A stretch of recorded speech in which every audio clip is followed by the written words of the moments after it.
Hello again. This is Michael Whitaker. This is photo post number 16 of the 21 posts I'm doing on LinkedIn and sharing on Facebook. The topic of this post is mental acuity amidst potential jeopardy. The photo I'm using to present in the published post on LinkedIn and Facebook, I've entitled Lost But Not Alone. This is from a series of photos, an actual documentary project of a monkey relocation project in Monkey River, Belize. A quick reminder, the purpose of these photo posts have to do with the cognitive processes that were going on in my head when I captured specific images. I specifically was asked if my background in social psychology influenced my decision-making about my photos, and the obvious answer is yes. So the purpose of these posts is to discuss what's going on in my head when I'm capturing specific images. The purpose of this post is to point out that there needs to be mental acuity when trying to capture photographs. Mental acuity is just basically mental sharpness. It's a good memory, good imagination, able to figure things out as they're happening and to deal with complexity. In the context of this post, it also has to do with being keenly aware of the immediate surroundings. If there are going to be productive cognitive processes going on in my head while I'm capturing photographs, there needs to be a certain amount of safety and security. Security is the second most important need for human beings. People have a need to be secure and to feel safe. There is a need to feel safe and be secure when you're capturing photographs. So mental acuity for this post has to do with being aware of what's going on around you. This project occurred in Belize. It's a monkey relocation project, and the reason there was a need to relocate this a part of this population of howler monkeys was because of the loss of their natural environment. Monkey River in southern Belize is a very picturesque area, as is happening many places in the world. People from other countries are coming in, buying property that appeals to them, and they're converting that property to meet their needs. In Monkey River, there was a large howler monkey population. But because land has been developed or sold and developed along the river, there were big, huge gaps in the natural environment for these monkeys had developed. Howler monkeys very seldom go to the ground. They stay in the trees. And when enough trees are cut down, they don't get down out of the tree, go across the open ground, and go up another tree. They simply learn to live in the environment in the trees. So when they lose access through trees being destroyed, they limit their natural habitat. The danger of that, quite simply, is that the gene pool becomes a lot smaller, and the quality and the robustness of the species also decreases.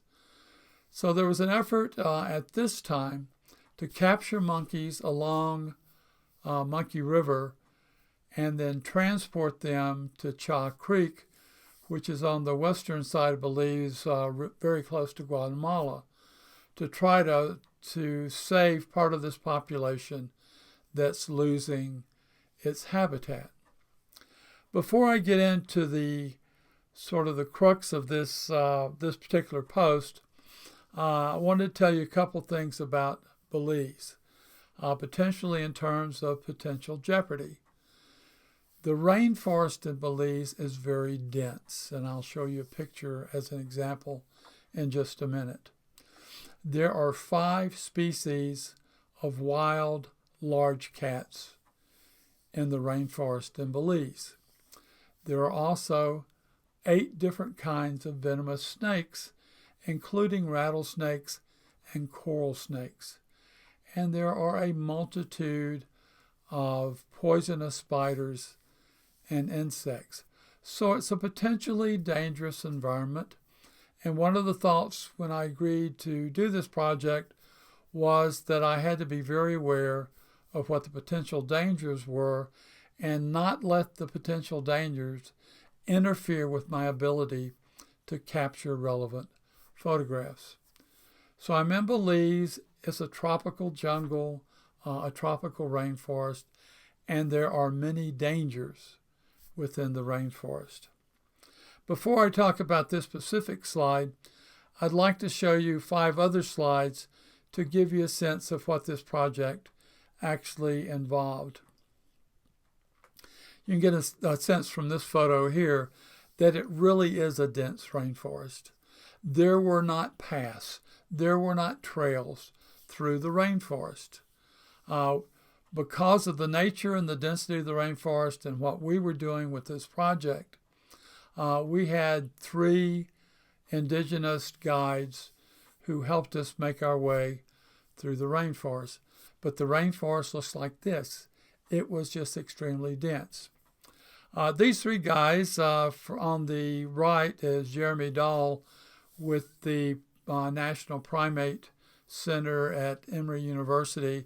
Next to him and hardly visible is Michael Cranfield, who at that time was a vet with the Maryland Zoo in Baltimore. And then the guy with the gun is Bob Wagner, who at this time was a vet with the Pittsburgh Zoo.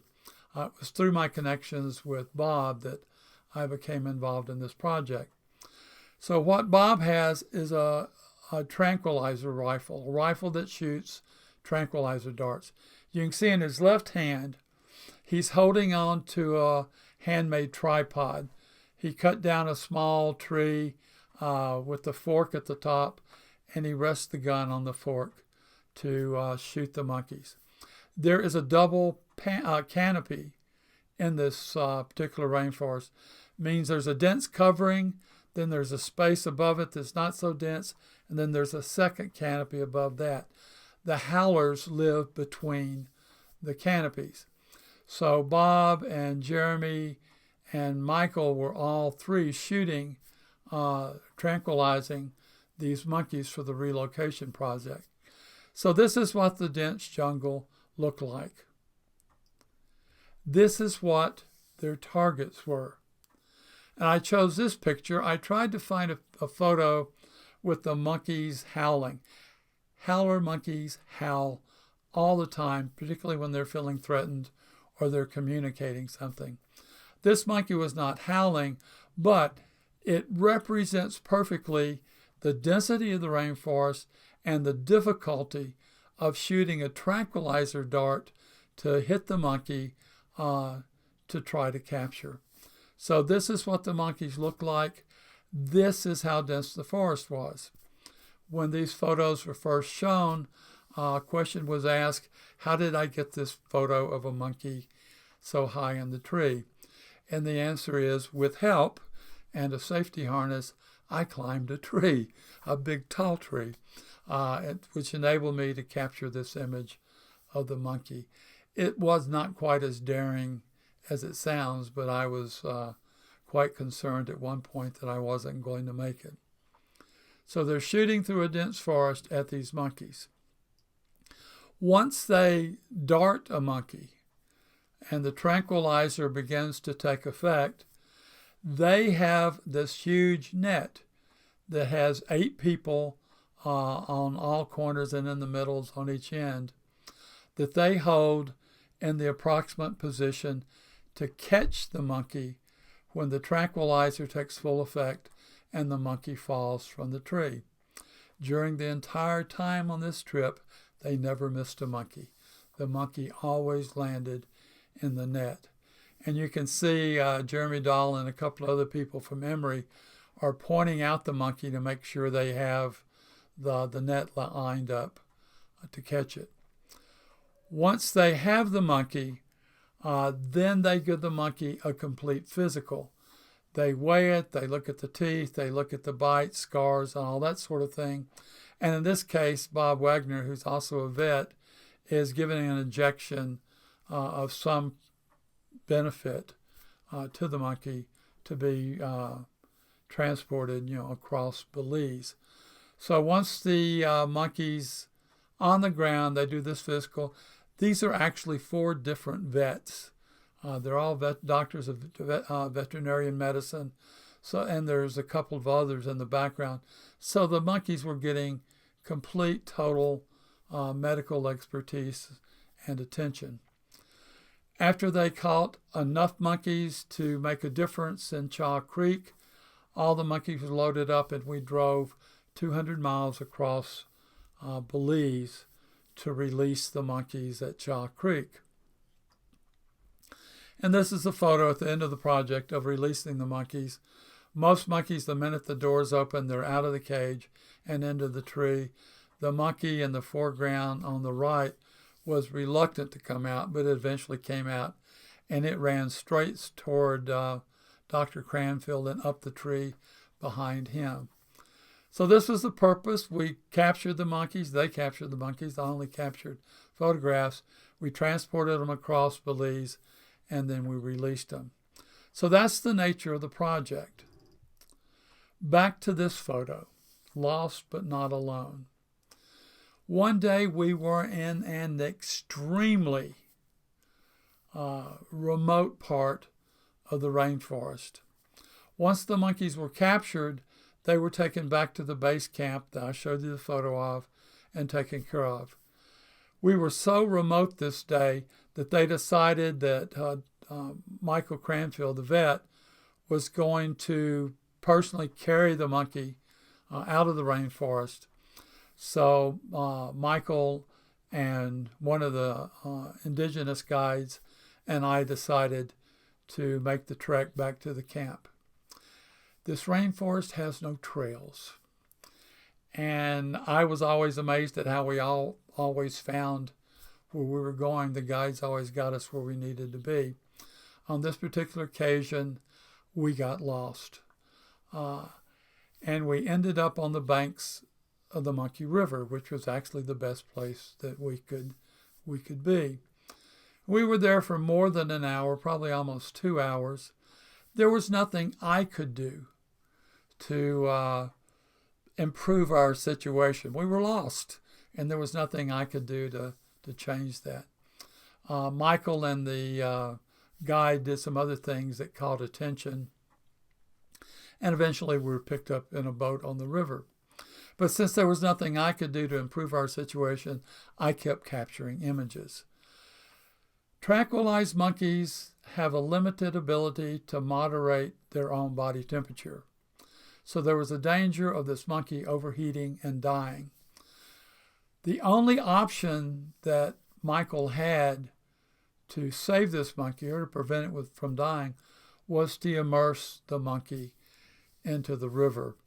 I've been accused of taking a religious image with this photo, but this is simply a photo of Dr. Cranfield immersing the monkey in the river to try to moderate its body temperature. It's a bit of a funny looking photograph, but if you know Dr. Cranberry, he is extremely passionate about what he's doing, and he was determined not to let any harm come to this monkey. But eventually we were rescued, and it, in retrospect, didn't seem like such a big deal, but we got safely back to camp. The point of this post is that it's necessary to be safe, to take good, relevant pictures. I attended graduate school for a while in field zoology, so I was prepared for this project. I had snake-proof boots and all kinds of equipment and clothing to keep me safe. Didn't keep us from getting lost, but we were still safe then. There's a saying in Florida. I lived in Florida for almost 10 years. There's a saying in Florida that when you're up to your butt in alligators, it's sometimes difficult to remember that your original task was to drain the swamp. And that's true of this situation. When you aren't feeling safe while you're taking photographs, it's difficult, not impossible, but it's difficult to maintain sufficient focus to capture the most relevant photographs. This project occurred in a jungle. I worked with violent offenders for 25 years. There are environments in which I photographed that are equally dangerous, if not more dangerous at times, than what I encountered in this rainforest in Belize. It's essential under those circumstances to keep a focus, a sufficient focus, on safety and the immediate surroundings so as not to get lost in what you're doing and put yourself at jeopardy. So it's a very delicate balance. Look at what's going on around you and focus on capturing the absolute best images that can be captured. Stay safe and catch great images. I always practice that. I have turned down a couple of projects. I did some consulting work in California on gang initiatives in my first career, and someone from that first career contacted me and said, would you be interested in doing a photo project about gangs in this particular metropolitan area? My first thought was, yeah, that sounds interesting. But as we discussed it and got into it, it would have been unreasonable to do the project without a security person there with us to help protect us. And that to me was unacceptable. So I turned down the project. So just keep in mind there's a delicate balance between being safe and taking great images. It's possible to do that in the jungle. It's also possible to do it in cities. That's all I have to say about this particular image. In the concept or the context of what's going on in my head when I take the images, it's really important to make it possible to have things going on in your head while you're taking pictures. So please keep that in mind when you're taking, capturing images in environments that might not be totally safe. Again, that's all I have to say. I appreciate your interest in this series of posts. I appreciate your interest in what's going on in my head when I'm capturing the images that I'm showing you. That's all for this time. I'll see you next time. Thank you.